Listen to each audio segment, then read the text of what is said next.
ఏపీలో పర్యావరణ పరిరక్షణ కాలుష్య నియంత్రణకు ప్రభుత్వం కఠినంగా వ్యవహరించనుంది. ముఖ్యంగా విశాఖపట్నంలో కాలుష్య నియంత్రణ విషయంలో రాజీ పడే ప్రసక్తి లేదని AP pollution control board chairman doctor P Krishnaiah స్పష్టం చేశారు.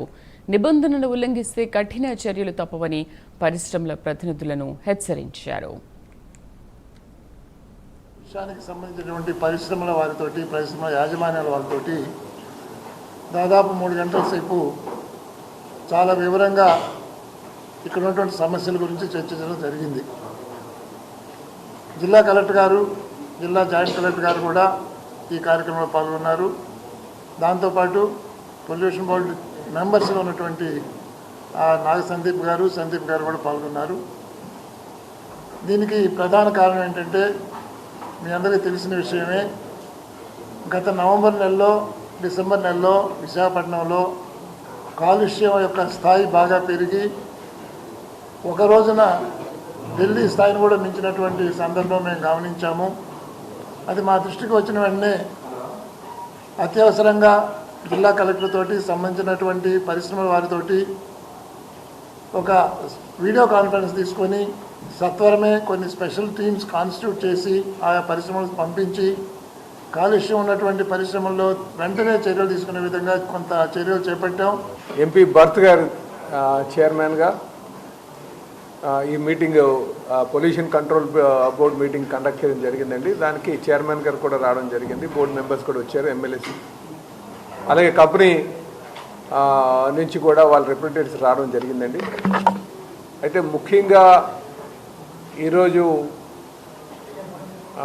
చాలా కూలంకుషంగా మరి చైర్మన్ గారు, ఎంపీ గారు మాట్లాడడం జరిగిందండి. అయితే మేము ఒక పాయింట్ అయితే చెప్పడం జరిగింది.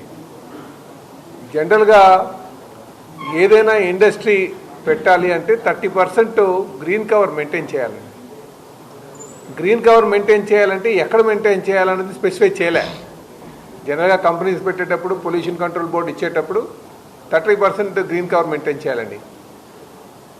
అది దానివల్ల ఎక్కడ అన్నది స్పెసిఫై చేయలేదు కనుక ఇప్పుడు ఈ మీటింగ్ జరిగిన సందర్భంలో ఒక డైరెక్షను రేపు మాస్టర్ ప్లాన్ ఇంప్లిమెంట్ చేసే దాంట్లో మనము గుడ్ మోడరేట్ మధ్యలో ఉన్నాము. ఇవాళ మన లక్ష్యం ఏంటి అంటే ఇవాళ ఇది మే జూనే కాదు, ఎంటైర్ ఇయర్ అది మనం ఇట్లాగే ఉండాలి. గుడ్ కొన్ని రోజులు మోడరేట్కి వెళ్ళినా మళ్ళీ గుడ్కి రావాలనే లక్ష్యంతోనే పనిచేస్తున్నాం మనం. అంటే మీకు ఒక ఎగ్జాంపుల్ ఇస్తానండి. ఇప్పుడు మన వైజాగ్ పోర్టు ఆపరేషన్స్ ఎక్కువ వరకు అవుట్సోర్స్ చేశారు. కొందరు ఆ బర్త్ తీసుకుని పెట్టుబడి పెట్టి వేరే రోజులు కట్టి ఆపరేషన్స్ మెకనైజ్ చేసి వాళ్ళు చేసేదంతా సక్రమంగా ఉంది. కొందరు స్మాలర్ ఆపరేటర్స్ ఏంటి అంటే షిప్లను ఆపరేట్ చేసి స్టీవ్ డోర్స్ లాగా చేసేది, అక్కడ ఇంత మెకనైజేషన్ లేకపోతే అక్కడ ఎక్కువ డస్ట్ వస్తుంది.